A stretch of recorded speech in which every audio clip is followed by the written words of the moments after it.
coached and won 9 hockey championships. And for those of you that may have played sports in your time, you know that there's a lot of strategies that go behind, winning games, but then winning championships as well. And I'm going to be sharing some of these mindset strategies here today, so you can definitely increase your business.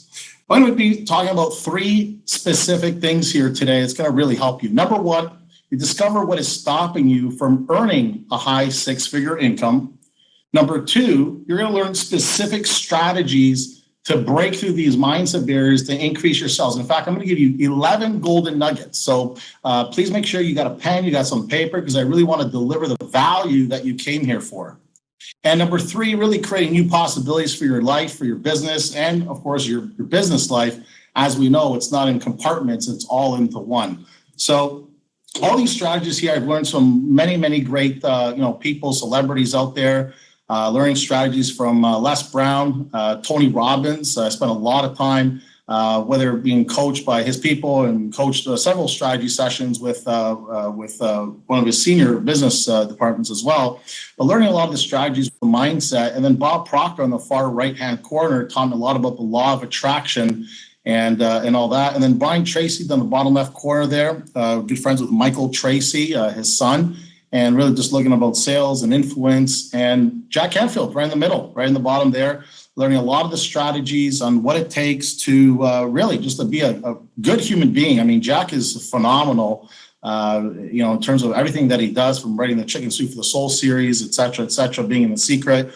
I spent 4 hours in his home in Santa Barbara, with him and his wife, and, just learning a lot just in terms of what to do, be productive, to be successful, and of course, helping others as well. And then you got, Kevin Harrington from Shark Tank on the right side there, learned a lot about marketing and promotion and influence, as he's known as the as seen on TV guy with his marketing. Well, all the success, obviously never started like this. I remember I was in my early mid-20s, and I remember I was $120,000 in debt and only $80 left to my name. And I remember I was in the laneway, and it was back of a Montessori school. I pulled over. I was driving along the Broadview Avenue, and I pulled over into this Montessori school. And really, at that point, it was a low point in my life, and I was looking mindlessly at the trees, and it was 11:30 at night, and I really didn't know what to do with myself. I thought, I think my life is over at this point. I never felt good enough, never felt smart enough, never finished school. Just thought that. At that point, it was just, I'm not going to be doing well in life. I mean, what am I going to really do?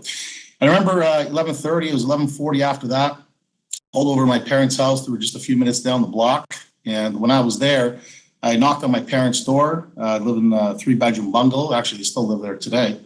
And when I was there, I remember my parents were, watching television. And I sat in this old brown, green wooden chair there. And I looked at my parents, and there was, tears going down my face. And I told my parents, I said, "Look, guys, I'm in big time trouble. I got, cutters after me. I got the CRA after me. I got other people after me, and I really need some money here to get myself out of this mess I put myself into." And my father looked at me and he said, "No, son, you're going to have to figure it out on your own." And at that point, I was devastated. I was looking at my mother, and I said, "Well, can I have some money to borrow so I can move on and, pay off whatever there's to pay off?" Because I feel quite embarrassed, making phone calls from my parents' house. And at that point, my father, I remember he went down the hallway, past the washroom, and back to his bedroom, and he closed the door, shut the door on me, and I knocked on the door, and I said, "Dad, I really need, the $500. And every time I share this, I feel like, putting myself back into the experience where it really was. And, at this moment, he said, "No, son, I can't give this to you because, you've got to earn it. You put yourself in this, and you got to get yourself out of it." And so I turned to my dad and I said, "Dad, please, I'm not going to ask you ever again." And he goes, "Well, how do I know that? How do I know you're so certain that, you won't ask me ever again?" And I said, "Well, I promise. This is the last time." And at that moment, I knew it was the last time. I knew at that moment that, I'm never going to put myself ever in this position again, being irresponsible. And so at that point, and, he forked over the $500, gave me a check, and he goes, "Son, when are you going to give this to me by?" And I said, oh my gosh, here we go. Accountability. I don't like accountability. I said, well, I don't know. I'm probably going to give it to you at some point. Because that's not good enough. When are you going to give it to me? And I said, well, I don't know. Probably end of the year, maybe. And this was like towards probably it's around like end of winter, springtime now. And he goes, no, I need sooner than that. And I said, Jesus, this is why I'm staying away from coaches. I don't want accountability, right? And I said, okay, fine. You know what? In 2 months, you'll have it. He goes, how am I certain? I go, well, I'll make something happen. So then I reached out to my friend George. I remember George and I were driving on a Sunday the next day, driving down. It was a Yorkdale mall that we have here in Toronto. And at that point, it was talking with George, who's a successful entrepreneur. And George said to me, hey, listen, you got to get yourself out of this mess. You got to grow up, right? And I said to myself, I understand that. What do I do, right? He goes, well, get yourself into that office that you have. What are you doing with that office? Well, nothing. I'm just going there and making plans to go out at night. He goes, well, that's not going to help you pay the bills, isn't it? I said, no. I've been getting away with it for so long. And he said, well, go back in there and start making calls. I said, well, who am I going to call? He goes, well, I don't know. Don't you have people in your database? I go, yeah. He goes, well, call them. And I said to them, well, I don't want to. I think I'm going to be bothering them. I think I don't want to sound desperate for business. I'm not going to do that. I'm not going to put myself in that. He goes, listen, you can either keep holding on to your ego or you can live a happy and fulfilled life. What would you like to do? I said, well, my ego ain't serving me at this point, so I might as well do something different. So it was at that moment right there, I picked up the phone and I started making my calls. It was a Monday. And, I spoke to several people and I went back to him that evening. I said to George, I said, hey, George, guess what? Your tip, calling the database, well, it doesn't work. He goes, well, do it again tomorrow. So I did. So then I got back out to him and I said, well, that doesn't work. Calling database doesn't work. He goes, well, do it again. I said, okay, fine. But how long do I have to do this for? He goes, until you find someone that needs to buy or sell real estate. I said, Jesus, I really don't like this activity. He goes, well, neither do a lot of realtors, but if you want to be successful, you got to keep moving forward. I go, okay, fine. So the next day I found another, 10 contacts, another 10 contacts. And finally, someone said, yes, we're looking to buy a home. And it was at that point I found someone looking to buy a home, helped them buy a house, $11,500 in commission, paid my father back that $500. And of course, I topped it up with a little bit extra and gave it to my father. Now, why am I sharing this with you? Sharing it for a couple of reasons. Number one, there was a lot of mindset barriers that I had in the way that I did not resolve for myself. I had lots of fear. I had lots of doubt in myself. There was a poor lack of self-image. And remember, you can never outperform your self-image. And I found that out later on. And there's all these mindset barriers that came in the way that really couldn't get me out. And it was at that point that really motivated me to write this book, Unleashed. Because when you really get rid of all these mindset barriers, really who you become is you become unleashed. And that's what happened to me. And I started taking action, and, one thing after the other. I went from, $120,000 in debt, started turning that around, started paying my father back. I started paying the collection agencies back, the CRA. I started paying, other people back. And at that point, the debt went from 120 to 100 to 80 to 60 to 40 to 30. And then the revenue starts going up. And of course, start saving a little bit more money there. And then invested in a property, right? And it's because of all these mindset barriers that I had to break through. And that's why I titled it, the subtitle is, Secrets to Break Through the 11 Mindset Barriers to Dramatically Increase Your Real Estate Sales Today. So I took on that, hey, no one's here to save me. No one's coming. It's me. It's you, right? You got to be responsible for yourself. And that's what I discovered for myself is that, hey, I got to grow up, right? Put all that BS thoughts I had before that put me in that debt. And of course, hanging out with the wrong crowd doesn't help either. And then, moving on from there. So here's what I'm not going to talk about today. And by the way, that's why I dedicated myself to helping a lot of realtors like yourself. I mean, obviously you may not be in my situation. Maybe you have, I don't know. But the thing is that no matter where you're at, whether you're just starting off in real estate or whether you're earning $250,000 a year or $500,000 a year or $1 million a year, I'll tell you this much, there's always the next ceiling. There's always a ceiling. So I'm here to help you and show you whether you're starting off or whether you're a top producer in 500,000, $1 million, $2 million plus. I know there's a barrier there, and that's what I'm here to help you to break through that. So here's what I'm not going to talk about. How to call your database, because you already know that. You already know what to do. How to generate leads. How to call a for sale by owner. How to call an expired listing. How to call a just listed, just sold. How to call a FSBO, et cetera, even expired listings, et cetera, and how to pre-qualify prospects. Well, why not? Well, first of all, we've got so many great speakers in this conference that are teaching this, and I really encourage you to go to those sessions. Secondly, is I believe that, there's so many realtors, so many sessions that you go to, and you can learn, but if you're not applying, you really don't know it. There's a great quote by Leo Buscaglia that says, to know and not to do is not to know, right? Unless you're experienced, unless you're putting yourself in there, it's really not to know. Great quote by Cliff Baird here. It says, the reason people fail in real estate or wallow in mediocrity is not because of what they don't know. It's because they emotionally refuse to put in practice daily the things that they do know. And part of this reason is because you have your conscious mind and your unconscious mind. I'm not going to get into details for time purposes today, but your conscious mind tells you, hey, I got to make those calls. Your unconscious mind, what does that do? Well, that's pulling you back. Your conscious mind, your willpower, your analyzing, your decision making, all that. Whereas your unconscious mind, all the beliefs that you've stored, you're buried under for so many years. Something happened when you're, 5, 6, 7, 8, 9, 10, 12 years old, and now you're holding on to those beliefs, and you're a 30-year-old adult. You're a 40, 50, 60-year-old adult still holding on to the same beliefs that you once made a decision upon many, many years ago.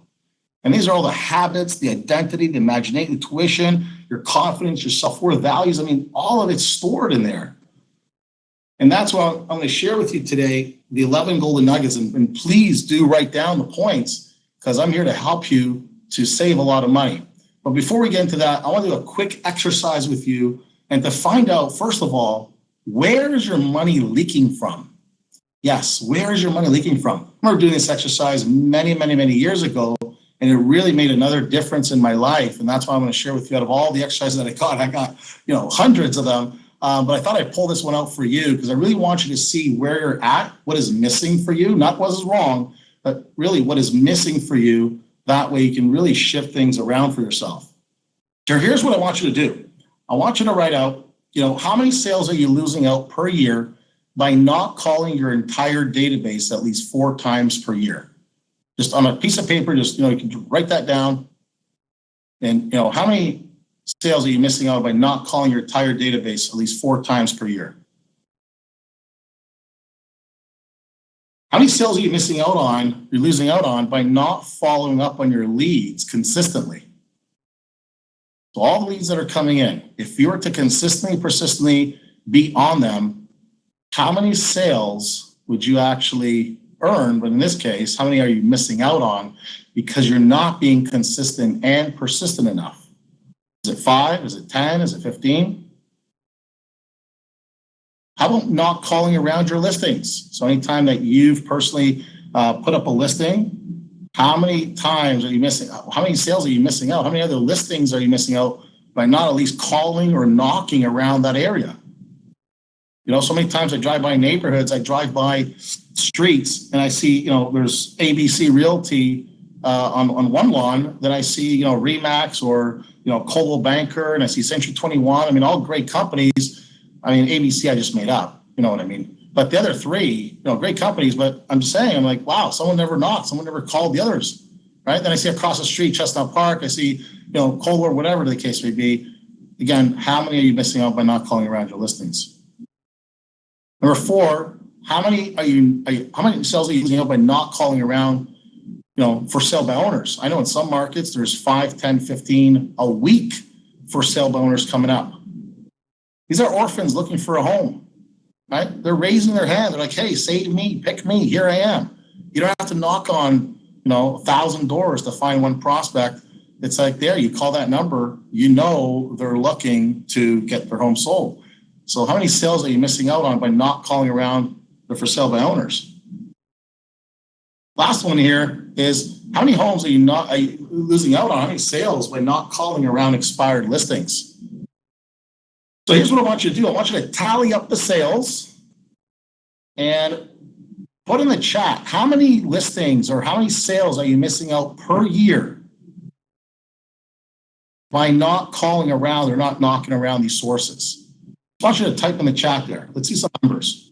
Hundreds, wow. 24, 119, 25, 17, 100.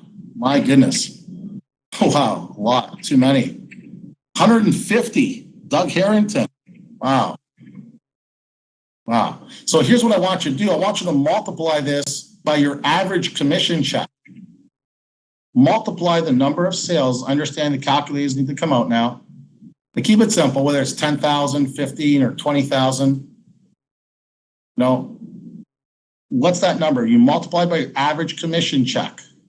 Because I'm here to help you save that money, to put it in your pocket, as opposed to just, not having it happen. 94,000. So you're multiplying by the number of sales you're missing out by your average commission check. Wow, 125,000, 337, 1 million, 130,000, 250,000, 500,000. Wow, Kevin, over 2 million. Okay, great. Well, I'm glad you joined the session here because I'm here to pretty much save you this money. Well, maybe not all of it, but at least half of it or a quarter of it. I mean, something, and that's what I'm here to offer you. And the way we're going to do this is I'm going to be sharing chapters of my book. And the reason why I'm going to be sharing chapters of my book is because these are the mindset barriers that held me back and it holds so many realtors back from earning the success. You can be told what to do, but there's always that 90% that can hold you back. And that's what I want to break through. This is what I want to help you today with in terms of breaking through those barriers so they can really increase your sales. So as I go through my chapters of the book, this is what I'd like for you to do. I want you to take down on your notes at least 2 mindset barriers that if you had a dramatic breakthrough in those 2 barriers, you know that instead of losing out on $500,000, at least you can cut that back to $250 and say, hey, great, that was a great session, right? I mean, just saved you $250,000 for your next 12 months, right? So that's what I mean. So as I go through these chapters here, these are mindset barriers. I want you to write down which two, okay, fine, you can go 3.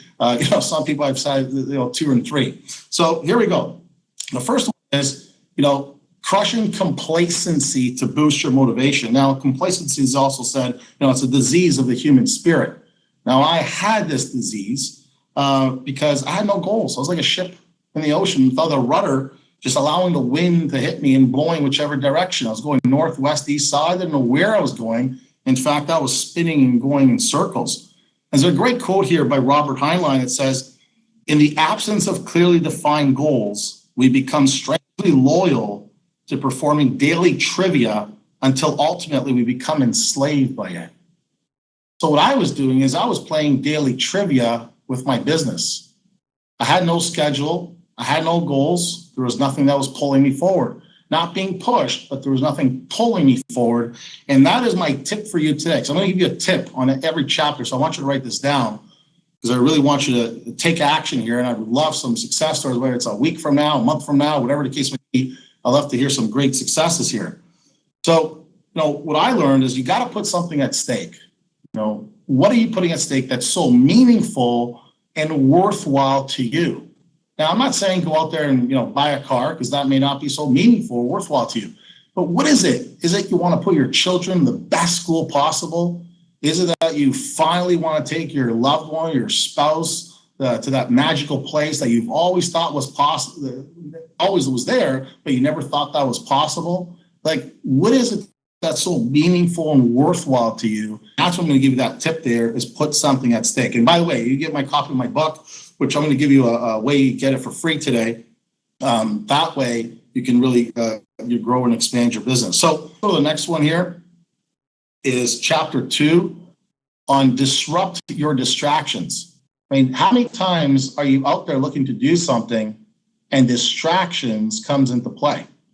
Well, I don't know if I'm the only one, but I remember being in my office at my former brokerage, and there I was where I was making my call like in the morning. I was looking to pick up the phone, and then Peter would come in the office because I arrive at my office around 10:30, 11 o'clock. And then my friend Peter would come into the office and says, "Hey, buddy, you want to go for sushi?" I said, "Absolutely." He goes, "How was your morning?" I said, "Oh, it was great. Got in the office." He goes, "Yeah, how many people did you talk to?" I go, "Well, not that many, but yeah, absolutely. Let's go for some sushi." Right. And what I learned from that is I said, well, wait a minute. If I want to increase my production and not be distracted, I got to do a couple things. And, the first thing, before I tell you that tip, is nobody can distract you when your purpose is strong enough. That's why it ties back to chapter number 1 is what's at stake. What's your purpose? Have you clearly defined it? And so with this one here, I communicated to my friends, to my family that, hey, I'm up to things right now. I cannot be answering your calls from 9 o'clock to 12 o'clock. So that's when I was prospecting. And I said, I'm not going to take your calls. It's nothing against you. Just that I'm looking to grow a business, right? And so it was the moment when I communicated. Another thing I did is I put my cell phone away and I started calling from the landline. And that really helped as well because I was easily distracted looking at social media, looking at my text messages, looking at what I'm going to do tonight, go to another bar tonight, et cetera, et cetera. So to eliminate that, I just basically put my phone on silent, called from the landline, and therefore I was focused. And when I was focused, I was productive. So chapter number 3 here. Let go of the stories that cost you millions. Well, this cost me definitely hundreds of thousands, maybe millions of dollars. Because what I mean by stories are the false assumptions that you're making up in your own mind. Now, I remember making false assumptions when my coach, later on, of course, I started making some more money. I hired a coach, and I always believe in coaches at this point, especially, playing hockey and being in real estate. And one of the things that I was terrified is calling for sale by owners. And my coach asked me this, said, well, they're going to yell at me. Calling my database. I'll think I'm going to be bothering people. I don't want to be sound desperate for calling my database. And so again, my coach has said, well, again, John, you can have your ego or you can have a fulfilling, career. And I said, well, that sounds good. So what I did is I started doing some exposure therapy. I started actually making the calls to say, hey, let me find out if this is really true. And that's the tip I'm going to give you here for chapter number 3 is when you're making these false assumptions, whether it's about you're going to call FSBO, whether you're going to call your database, whether you're going to be asking for referrals, rather than prejudging what's going to happen, ask yourself, is this really true? Because it's the beliefs. Remember, in your subconscious mind, it's all the beliefs that are stored. So we want to dismantle the strong beliefs that you're making up. We want to dismantle that, help you move forward now. So you can actually make those phone calls, whether it's a for sale owner, whether it's your database, provide them with value, and then ask for referrals, whatever the case may be, is ask, write this down, is this really true? Right? And then tell yourself, no, absolutely not. Okay, well, what the truth is? Well, the truth is I'm a valuable contributor in people's lives and they're happy to hear from me. In fact, that became one of my affirmations. So you may want to write that down. And I'll say that again is, I'm a valuable contributor in people's lives and they're happy to hear from me. Right? And that really helped me move forward. So again, it's knowing what to do, but it doesn't make a difference if you're not taking action because of the mindset barrier that's being in the way. Chapter number 4, conquering the fear of rejection. Now, I thought, hey, I'm young. I got no fears. I'm invisible at this point. Well, again, it's what took me down into $120,000 in debt, thinking I was invisible. And here was just more about the fear of rejection around just souls. I mean, calling around people and knocking on their doors. I mean, what are they going to say? What are they going to think? What if they turn me down? What if I don't find anyone? And all these thoughts were going through my head. And really, then, of course, I found out that, there's inauthentic fear and then there's authentic fear, right? Obviously, you're in a building, it's burning. I mean, that's real fear. That's authentic. I mean, inauthentic is just stuff that I'm just making up, right? And of course, that I started learning the acronym of that, false evidence appearing real. And I said, what if I did take that shot? What if I did knock on that door? What would happen? So I started exposing myself in those top types of environments. And one of the quotes I learned from Bob, I had lunch with Bob, it was a couple of years ago, just before I wrote my book, Bob Proctor here in Toronto. In fact, he lives here, we're between here in Arizona. He says, both fear and faith demand that you believe in something that you cannot see. Choose. And it's so true. You and I have an opportunity every second, every minute, every hour of the day to choose whether we're going to believe in fear or we're going to believe in faith. And I started then believing in faith, and the way they can, get rid of or not get rid of it, it's always going to be there. I'm terrified doing a lot of things. I still do it because of the payoff, right? It's like Susan Jeffers wrote a great book, Feel the Fear and Do It Anyway. Great book she wrote. So one of the ways that you can at least tame that animal down is you can starve it. You can actually starve it from its favorite food called time. Do not give time. The moment you have a thought, take the action on it, because the more you give fear time, the more it grows, and the more it grows bigger and bigger and bigger and bigger. Number two is be grateful. Be grateful for the opportunities that you have. Be grateful, be appreciated in that moment for the opportunity that you have. So rather than taking you out of the game, be grateful for the moment, be grateful for the opportunity. I mean, there's so many times I was asked to take the game-winning shot, or the game-winning penalty shot, that is, in hockey, and my heart was always beating. It was always butterflies, but all that kind of stuff. And no matter what my teammates said on the bench, said, "Hey, John, you got this one. You got this one. Let's go. Let's bury it. Let's move on to the next round." And look, sometimes I made it, sometimes I didn't. But again, I just felt the fear, and I did it anyway. Right? I didn't allow my crazy thoughts to get in the way. And I know I did my best, whether, one way or the other. So that's the thing on the fear of rejection. I would say, be really grateful in that moment. The next one, chapter 5, really the fear of following up. See, I always thought I feared that the more I was calling my leads, the more I was pushing my leads away. But then I found out that, a motivated prospect wants a motivated realtor. So when you find the leads that are motivated, be motivated. Look at what's at stake for you, going back to chapter 1, and persevere, move forward. And here's a tip for you on this chapter is, make it about them, not you. See, when I was making it about myself, I wouldn't take action. When I said, hey, I'm going to make a difference for them, I would take action. And it's amazing what we do as human beings. We'll do more for other people than we'll do actually for ourselves. Chapter number 6, breaking through procrastination. My goodness. I mean, I think this is more of a 6, 7, 8 hour topic on breaking through procrastination. And, I was procrastinating to make my calls, going to list presentations, door knocking. And here's the biggest one, is doing my taxes every year. Procrastinating doing my taxes. And I thought I was the only person that was procrastinating doing my taxes. I speak to my fellow realtors. We're all in the same boat.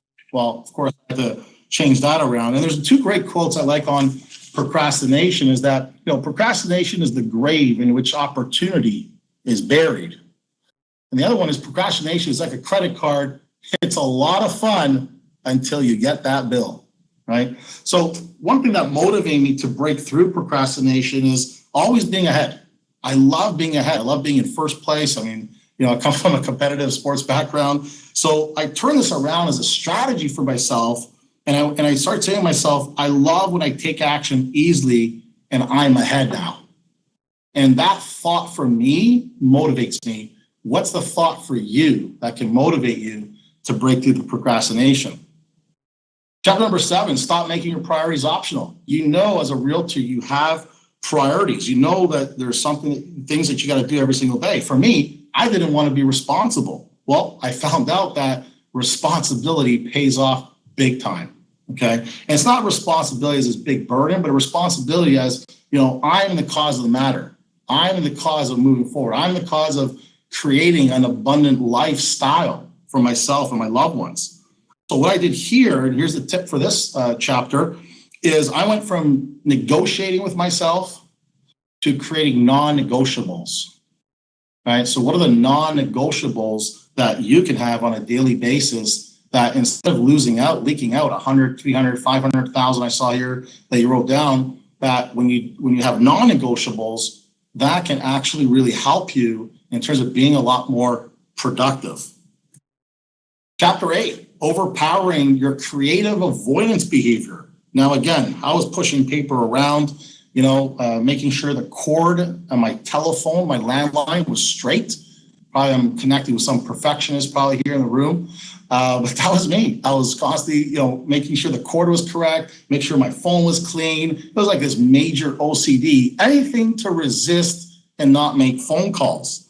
And one thing what I did to myself, and of course I did this to myself, is that, I made things so complex. It was so complex. I started putting all these systems and structure, but it was like overwhelming. And what happens is it actually stopped me from moving forward. And the one thing that I've learned is that complexity kills execution, right? So the tip I'm going to give you here for this chapter is keep things simple, right? Keep things very simple. Stop thinking about the 10, 20, 30, 50 things you got to do. What are the 1 or 2, 3 things max? Maybe the one thing to help you move forward and at least take that action. And of course, putting some accountability in there will help as well. Well, this is a big one. Chapter 9 is a big one because it's about your self-image. And as I shared with you, my story is that you can never outperform your self-image. See, I had these thoughts growing up because I never finished school. And I thought, well, I'm not good enough. I'm not smart enough. These other people have degrees. They got masters. They got PhDs. I mean, I don't know what some of the acronyms even mean, but they went to school and I didn't. So I started beating myself up on this mentally. And the big one was, I don't belong and people are going to judge me. So therefore, I told myself I would never speak in front of people. I would never speak in front of people. I mean, people are constantly judging. Why the heck would I ever put myself in that position? It wasn't until I did a weekend transformational program that really allowed me to see my blind spots. And that's when I had that major breakthrough for myself. And, when that happened, I started, taking the action. Some of the things that I've learned and some great quotes that I constantly remember, it's that it's not who you are that holds you back. It's who you think you're not. And the other one is that nobody can make you feel inferior without your consent, right? So those are the two that I would say that I constantly remembered. And I said, wow, I learned those 2 things. I'm free, I guess. Okay, well, nobody can make me feel fair without my consent. Sure, I'll move forward. I'll take the action. So here's the tip I'm going to give you for this one here. This is one of my favorites, actually. So you want to write this down, is that I'm already more than good enough. Write this down as an affirmation right now. I am already more than good enough. Okay? And what I want you to do is I just want you to find a couple of pieces in your life, a supporting evidence that you can find that will match this. Maybe you had your first child. Maybe you put your kids through school. Maybe you took 3 listings or 5 listings in 1 month, maybe 10 listings in 1 month, whatever the case may be. Just look in your life, business, personal, that would actually support this to make you feel good enough, right? Chapter 10, escape perfectionism. My goodness, I remember it took me 1 year to perfect my listing presentation. Okay. Now, again, that's, I say perfect, but it's never perfect. It's just good, whatever it is. And I was constantly changing things. I thought it was the colors. I thought homeowners were going to choose me because of my colors. I thought homeowners were going to choose me because of my, all these different things that I was putting in there. And what I found out is, seek progression, not perfection. It's good enough just the way it is. Okay. Chapter 11, terminate toxic relationships. Hang out with negative people. You got to cut that out. That's what I learned myself. I had people who would say, hey, let's go to the bar tonight. I mean, it's a Monday. Where are we going? Right? So I had to cut all these people out of my life. And I started hanging out with producers, with productive, successful entrepreneurs and realtors that I connected myself. And here's a great quote that I learned about toxic relationships is that, toxic people attach themselves like cinder blocks tied to your ankles and then invite you to swim in their poisoned waters. I know it's a little direct, but it's so true. So I'm not going to be I know people ask me, well, what about my mother, my father? It's like, hey, hold on. Ain't no Dr. Phil show here. I'm just asking you, toxic people here. Find the ones that you feel that are not serving you with your higher purpose, okay, to help you move forward. So what I'm going to do right now, I'm just going to share with you a couple of success stories from some of my past clients. Monica here, basically, she went from 8 sales to 40 sales a year, traveling around the world. And here, Monica had a breakthrough with her self-image. She thought she wasn't good enough. And now Monica, believes that she has good enough. She's traveled all over the world, 40 plus sales a year. And now she's in a loving, incredible relationship with Ian that I had the pleasure to meet. And now she has two beautiful children as well. Here's Vicky. Vicky, 25 years in the business. Now she's about 27, 8 years from Chicago. And Vicky was holding her back as the false story she was making up in her mind, that she knew she had to call her database. However, I gave her one simple tool, one strategy to shift that around. And my goodness, she did $122,800 in 6 months. And again, just really working on her mindset. She goes, John, do not tell me, because my other coaches were telling me I have to call my database. Do not tell me I have to call my database. I go, I am not. I want to find out what's stopping you, because the moment we remove that, I know what you're going to do. And then all of a sudden, she was telling me she was calling her database. So that was pretty remarkable. Then Marjorie, single mother with 3 children down in Atlanta. She had a breakthrough in fear. She was left with her 3 children, and she had a breakthrough this, and she was creating amazing results here. And then also my friend Carrie here, that he had a breakthrough with his mindset, and that was making his priorities optional. So he was first making his priorities optional. I coached him for about 2.5 years. And that's when he went from making his priorities optional to not making them optional. And that's where he really had that dramatic breakthrough. So really, what's now possible for you?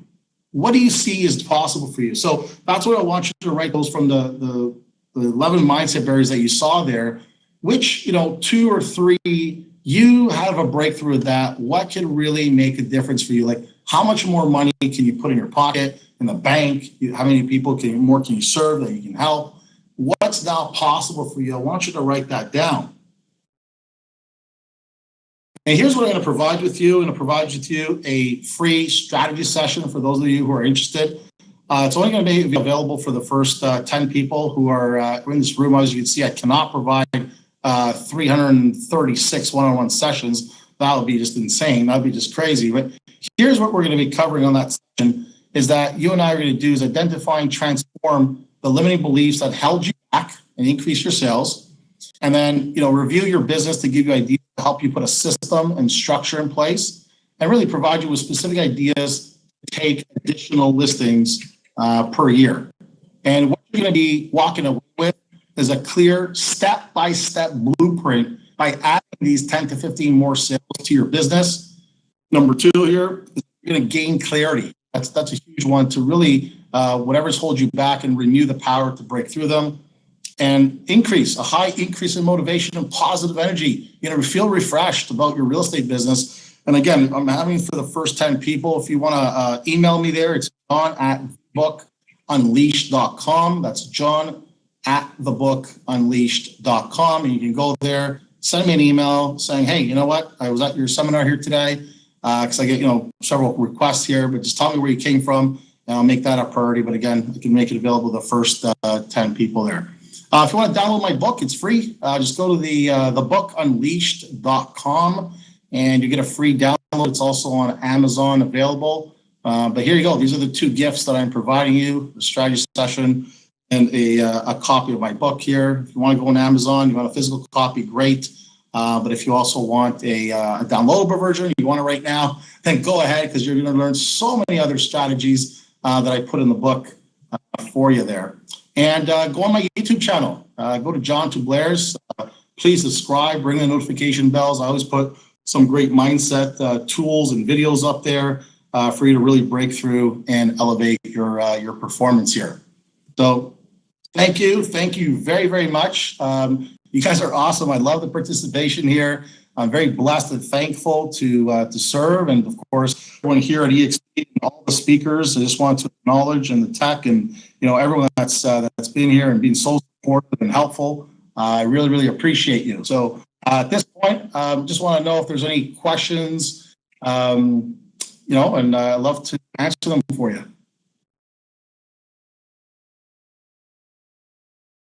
Hey, John, Jeff Baker here. Quick question. You said complexity kills what? What was the word that you used after that?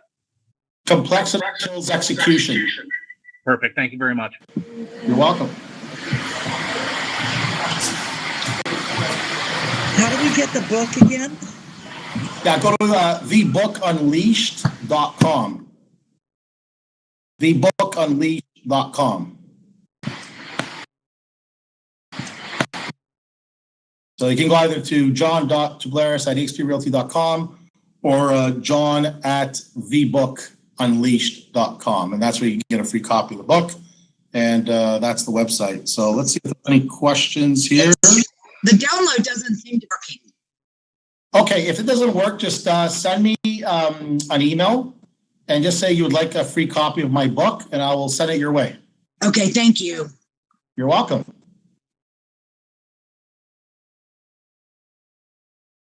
All right, so here's here. Could you say a few more words about obsessing over perfection? Yeah, perfection is just basically it's not good enough. It'll never be good enough. So really, just find ways to tell yourself that it's good enough, and that's all. That's what it comes down to. So really, find yourself rather than telling yourself it's not good enough because you're finding so many different ways and you're giving yourself excuses. It's not good enough. Well, write down 3, 4, 5 things why it is good enough. And that's what I would say.